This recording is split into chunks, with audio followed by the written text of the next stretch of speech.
Good evening. So in today's class we'll be talking about blood. Blood is the main body fluid of the human body and our bodies of many other organisms after and along with lymph. So it's the main body fluid, okay, and is a part of the circulatory system. Fine. The circulatory system consists of the blood vessels, lymph vessels and the heart. The functions of this blood is, number one, to transport all substances like oxygen, the gases, carbon dioxide to be removed from the body, nutrients, hormones, excretory products, everything is transported by bloods. Okay. So hence transport of all substances is done by the blood. Blood is a connective tissue. Now why is it a connective tissue and why is it of course a tissue? A tissue is a group of cells. The blood contains blood cells and hence is a group of cells and becomes a connective tissue. And the blood is connective because it connects all the parts of the body and helps transporting substances to all parts of the body. Hence it's a connective tissue. Fine. Now coming to the composition of blood, which we'll be dealing with in this video. The blood contains, number one, the plasma. About 55% of the blood is the plasma, and plasma is the fluid matrix of the blood. Fluid matrix of the blood. The blood is liquidy not because of water, it's because of plasma. Plasma is a composition of substances. Now what does plasma contain? Now as plasma is a fluid, the major constituent of this plasma is water.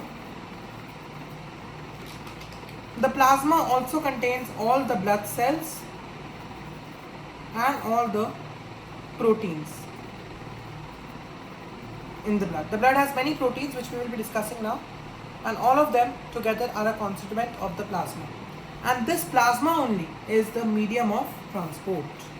So the medium of transport is the plasma.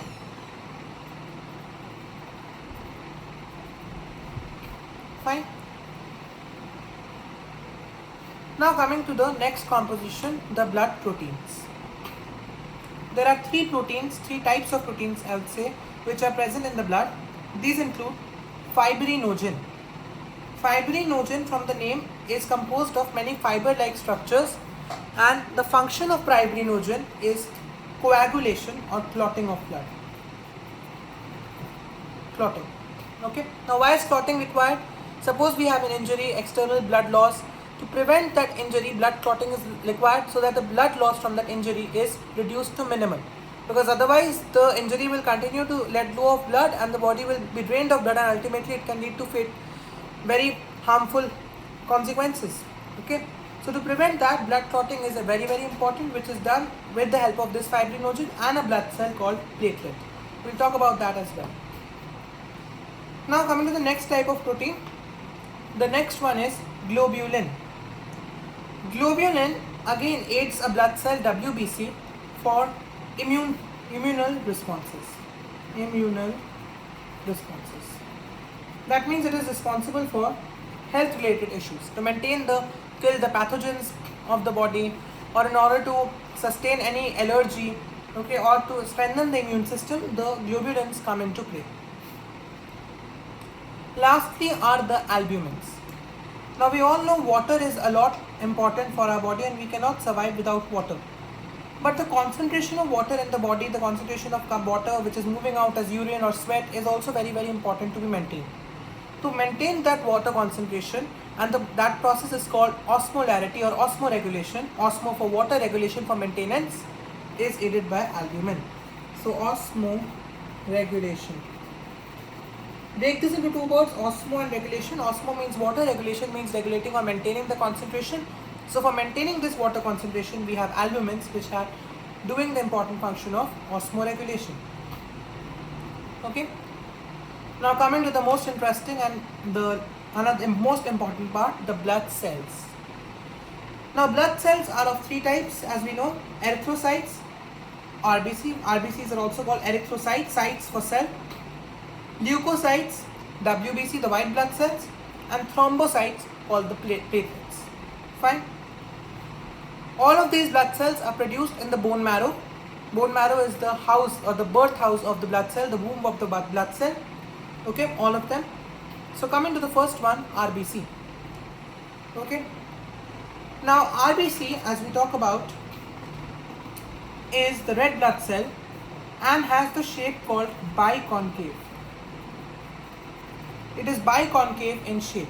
Now what is the meaning of biconcave? I have two concave edges, just like a biconcave lens. The concave lens is thicker at the edges than thinner in the middle. So same is the concave. So you can just take the case of a lens. That is the shape of the RBC. After that, the RBC has a lifespan. Lifespan means birth to death, the duration.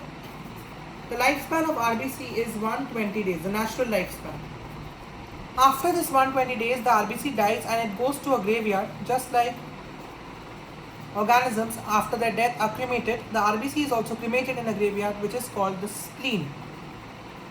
The spleen is a part of the body which is also called the graveyard of RBCs because all the dead RBCs are stored here. Millions of them are produced and millions of them after 120 days die. Fine. Apart from this, the RBC has no nucleus plus no mitochondria. So this is a very, very important part, that this is the only cell in the body which has no nucleus and it has no mitochondria. Mitochondria is the powerhouse of the cell, generating energy in the form of ATP. Okay, so it has no nucleus and no mitochondria. Now coming to the crucial part, the function. The function of this RBC is to bind with oxygen and transport it. Transporting of the RBC, so of the oxygen, is done by RBC because they contain a pigment in them called hemoglobin. Hemoglobin pigment is a pigment of iron, is a complex compound of iron, we would say rather, which contains two subunits called alpha subunit and beta subunit. These are the subunits of hemoglobin which we will be dealing with in biomolecules. Fine. So just remember it for the time being. Or you can refer to the NCERT biomolecules, they will give a detailing there under the topic structures of proteins. Okay. Hemoglobin containing alpha and beta subunits. Fine. This hemoglobin has two functions. It binds with oxygen. It can also bind with carbon dioxide. It can also bind with carbon monoxide. If it binds with oxygen, it is called oxyhemoglobin. If it binds with carbon dioxide to transport it for exhalation, it is called carb-aminohemoglobin, carb-aminohemoglobin. Or if it binds with carbon monoxide, which becomes very poisonous because it reduces oxygen binding, it is called carboxyhemoglobin. So this hemoglobin can be oxy, carb-amino in case of carbon dioxide, and carboxy in the case of carbon monoxide. This oxygen binding is very, very important because it helps in transport of oxygen to various parts of the body. CO2 binding helps in exhaling CO2, exhale of CO2 and removal of CO2. Okay. Fine. Now after that, we come to the next part of it. The next function. The next function of hemoglobin is it makes the blood red. Makes the blood look red. The red color of the blood is due to hemoglobin. So in the absence of hemoglobin, there will be two consequences. No oxygen or carbon dioxide transport, and hence of course the death, because without oxygen we cannot live. And after that, it also has another function. It will make the blood look red. Fine. Moving on to the next blood cell, which is the WBC. Okay. The WBC is the white blood cell. Okay. And these are versatile cells. Versatile in the cells, they have many shapes. Many shapes. Okay, so they are very versatile in nature. There is no fixed shape like it was biconcave for RBC. And these white blood cells are again produced in the bone marrow, and they have have nucleus and mitochondria.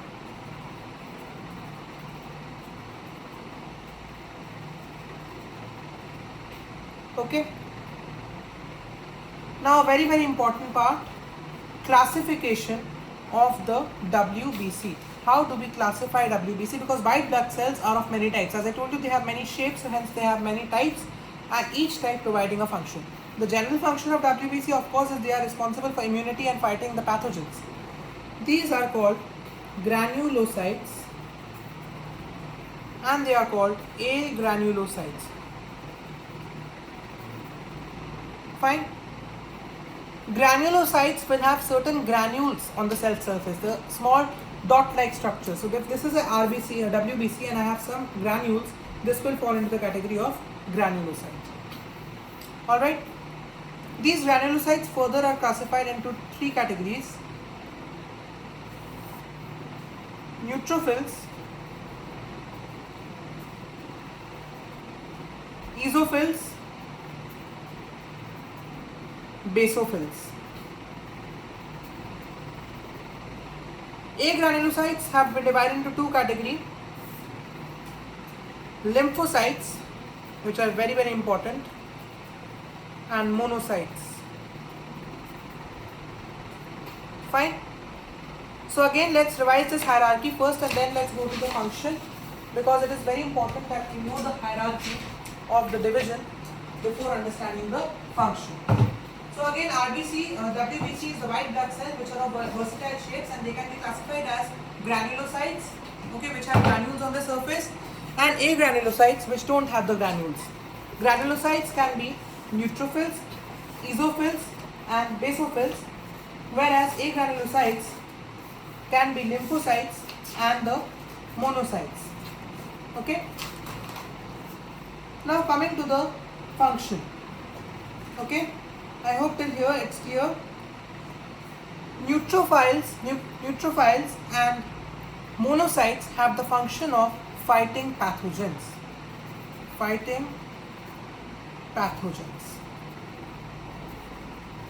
This also, fighting pathogens. Pathogens are harmful disease causing microbes.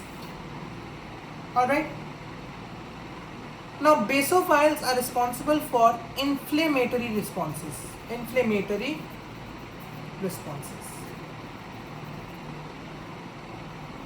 Eosinophils are responsible for infections and allergies, because we can be prone to some infections, we can be prone to allergies of food substances, allergies of the pollen in the air. To fight those allergies, we sneeze in the allergies or we get some rashes, etc. To fight them and overcome them, we have eosinophils. So they are very important. So they will fight against infections and allergies. Fine. Lymphocytes are very important. Now further, one more thing before we undergo the function. Lymphocytes can be classified into two types again: the beta lymphocytes or B lymphocytes and T lymphocytes, B and T cells. Okay, B and T cells. Now these lymphocytes are actually the function of B and T cells will be done in class 12, so I will share the video later on for that, and I'll put the link in the description box once the video is made. The lymphocytes have the major function of immune system development of the immune system. Developing the immune system, which will cover up all these cases, is done by lymphocytes. Fine. Now why are these called lymphocytes? Because they are mainly present in the lymph. They are present in a large amount in the lymph. As I told you before also, there are two body fluids, the blood and the colorless lymph.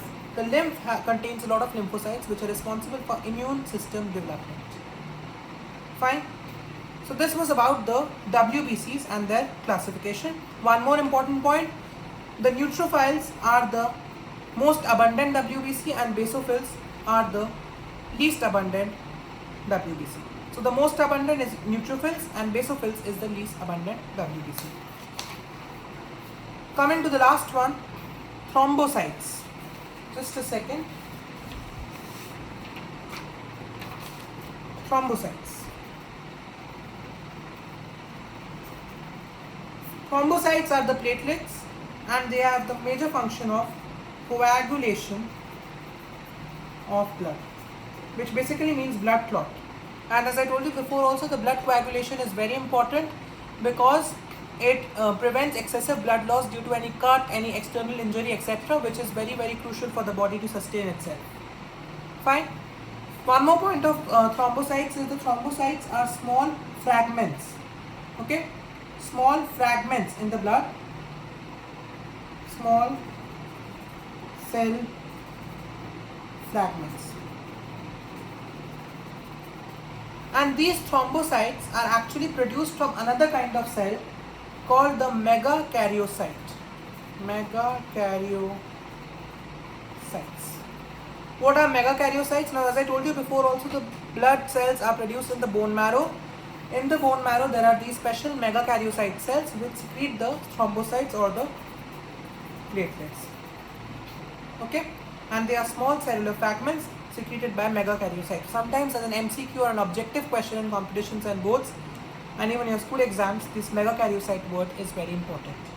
There is one more point on blood cells, that is how many are secreted. So you can read it from your NCERT book. It's given on page number 280 and 279. So you can read it from there, how many numbers are secreted, what millions are the exact number. With one more term, I'll close the class. The term is serum. Now what is serum? Serum is blood without clotting factors. The blood which will not have factors which are responsible for clotting is the serum. Okay. Now the clotting factors mainly are provided by the fibrinogen and the platelets. So if I remove the platelets, so the platelets will not be there and also the fibrinogen will not be there mainly, the blood will become serum. Okay. So sometimes this question is asked, what is serum? Blood without clotting factors. So there is no coagulation happening to that blood. Can we humans afford to have a serum? No. We have to save the blood during an injury. So we have to have blood with clotting factors, not a serum. Okay. So with this, we close the class on classification of components of blood and the discussion of blood, which is the body fluid. The next body fluid is lymph, about which we will discuss in some other video. Thank you. Please like, share and subscribe my channel and stay safe.